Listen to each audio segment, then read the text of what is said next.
We've been talking about body systems such as the lungs and the heart, so today let's talk about blood. Blood is like an Uber Eats driver or bike rider. It picks up a meal, in this case, blood picks up oxygen from your lungs and delivers it. An Uber Eats driver delivers tasty, yummy foods to you. Blood delivers useful oxygen and other nutrients to different parts of your body that needs it. Without blood, your body wouldn't, well, your brain wouldn't get any oxygen, your muscles wouldn't get any oxygen, and you die. We'll go with that. Human blood comes in different types. There are 8 main blood types: A, B, AB, and O. Each of these blood types comes in both positive and negative, but we're not going to get too much into those two specific subtypes. Let's talk type A blood. Type A blood has red blood cells with something called antigen A. This is an external marker on the blood. It's often shown as little spiky bits coming off the red blood cell because that's how it looks under a microscope. Type A blood also contains anti-B antibodies. Antibodies, antibody, a bit of your blood that attacks foreign particles in your blood. These are the bits that are shaped like the antigens on B-type blood. They don't care about A antigens, but they latch on to B-type blood as a foreign object and cause a reaction. This is why it's important to know blood types. If I, as a person with A-type blood, were to receive a transfusion of B-type blood, my body would have a tissy. Similarly, type B blood has B antigens and anti-A antibodies. Type AB blood has both A and B antigens, the spiky bit on the red blood cells, but has neither of the antibodies in the plasma, which means that it can receive any type of ABO blood and is called the universal recipient. Type O blood has neither A or B antigens, so their red blood cells are completely smooth,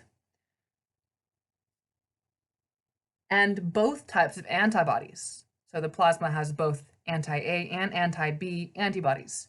Type O blood is called the universal donor. O-negative blood is a blood that almost everybody with an ABO blood group can receive. Things get more complicated with the positive and negative aspects, but I'm not going to go into that much right now. As you might have seen in the crash course video, we cannot currently create synthetic blood. When a person needs a transfusion, they have to use donated blood. Any blood type can donate, and all are needed, though some are more needed than others, because some blood types are more common than others. Type A positive blood is one of the most common blood types, with over 30% of the population having it. Type O negative, the universal donor, is often most needed. If you're ever watching a doctor show, you might hear him say, "I need a couple of units of O neg." That's O negative blood. Let's talk blood donation. Most blood donations are whole blood, which is the simplest and fastest donation, but a person can also donate specific parts of their blood that are needed as well. Blood is comprised of 4 main things: red blood cells, which take up about 45% of your blood volume, plasma, which takes up about 55% of your blood volume, and about 1% of your blood volume is made up of platelets and white blood cells. A person can donate any of these things individually. You can donate just red blood cells, just plasma, just platelets. Each has their uses and each are very needed for different reasons. For example, platelets are especially needed for people who are undergoing cancer treatments, organ transplants, and surgery. Just red blood cells are used in trauma cases and surgery, for people with anemia, any general blood loss, people with blood disorders such as sickle cell anemia. Just plasma is often used to help burn patients, people in shock, or people with bleeding disorders. Each component of blood is just as needed as the others. As a person with type A positive blood, I have donated both whole blood and platelets, though I try to donate platelets more as they are more needed and only have a shelf life of 5 days. And I can do this every 2 weeks instead of every 2 months, as with whole blood. In Oregon, you can start donating blood as early as 16 years old, as long as you weigh at least 110 pounds. Start by making an appointment. Once you're there, you'll answer a bunch of questions, health-related questions. Have you been to these certain countries? Do you take these medications? Have you had a tattoo, piercing, or accidental needle stick in the last 12 months? Have you ever come in contact with anybody else's blood? All of these questions will help them figure out if you are eligible to donate blood. Once you've done that and are good on that front, they will take you to a room where they will test your blood iron levels to make sure that you have enough iron in your blood, enough hemoglobin to be able to donate. They will check your blood pressure, your temperature, and ask a couple of more questions like your height and weight. And they'll reiterate some questions you've already answered at least twice. Again, if you're just donating whole blood, you'll sit in one of these chairs. They'll clean your arm, they'll insert the needle, and you'll just sit there for 20-ish minutes while you bleed into a bag. They keep a very close eye on you, so there's no real worry about anything going wrong. They're very close, and if you ask for something, they will bring it to you, even if that's just a cup of cranberry juice. It's wonderful. However, if you're donating a more complicated donation, such as a double red cells, platelets, or plasma, they'll hook you up to one of these apheresis machines, which are a little bit more complicated. They are designed to, as I said earlier, separate your blood into its different components and then take only what it needs before putting the rest back.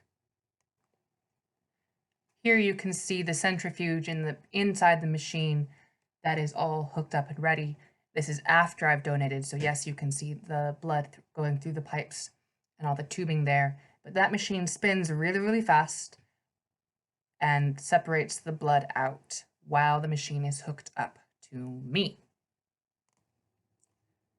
At this time, if you're a little squeamish, feel free to look away now. The next photo is a picture of a needle in my arm. So after they've got the machine all set up, they will wash your arm and find a good place to put the needle in, insert the needle, and you start bleeding into a tube that is hooked up to your arm. It does not hurt once the needle is in. When your needle is going in, it's like when you're getting a shot. It's a sharp pinch, but they're pretty good about it. And once it's in, if they don't move it around, it's fine. They tape it in place, so if I jostle my arm, I don't move the needle around. To the left of my hand, you can see where they had a tube that went to the place where they took blood for testing, which is where all the vials were on top of the centrifuge earlier.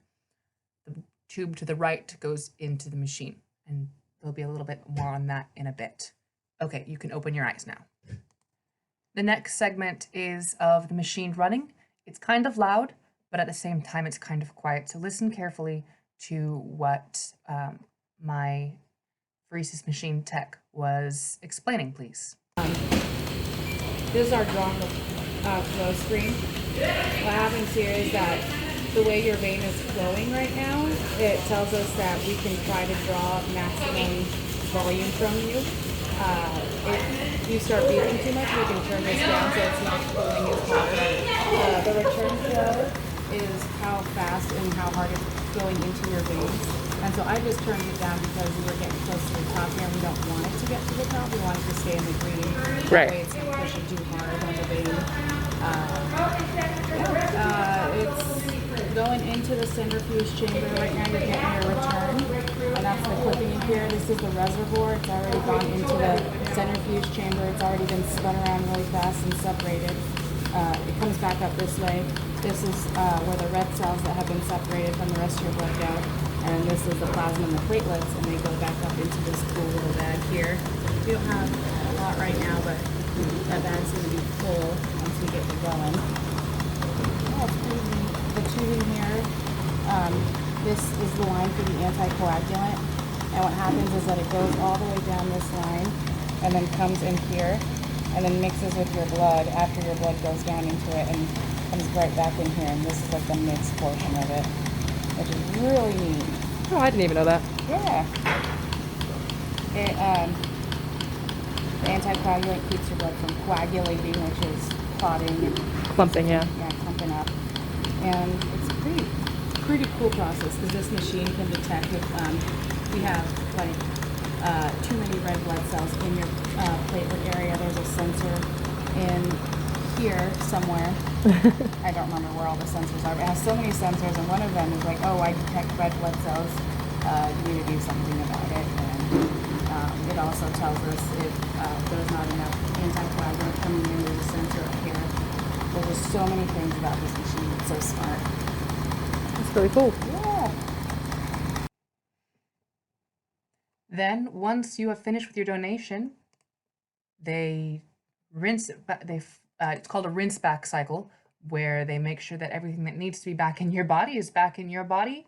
They disconnect you. You sit there for a couple of minutes just in case to reorient yourself. Stand up slowly and have a biscuit, a cookie.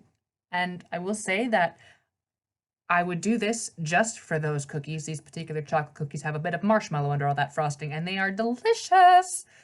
But it's a good time. It took me about an hour to do this last donation. I could have stayed on for another half an hour, but it was starting to get uncomfortable for my arm. So I cut it off at a double donation of platelets. And that is blood donations. I definitely recommend those of you who can doing it once you hit 16. If there's a blood drive, just try it out. It doesn't hurt much other than the sharp needle point. You don't have to watch them put it in. I've never watched them put the needle in my arm. It's okay to look away. They say, hey, look away now. And I look away, and they're really good about it. This last one, she did it so suddenly, I hardly even noticed. So it's a fun process. You're saving people's lives. It's something that's definitely needed. And when you're 16, give it a shot. Otherwise, please take a moment to answer the remaining questions on the worksheet. Thanks for watching.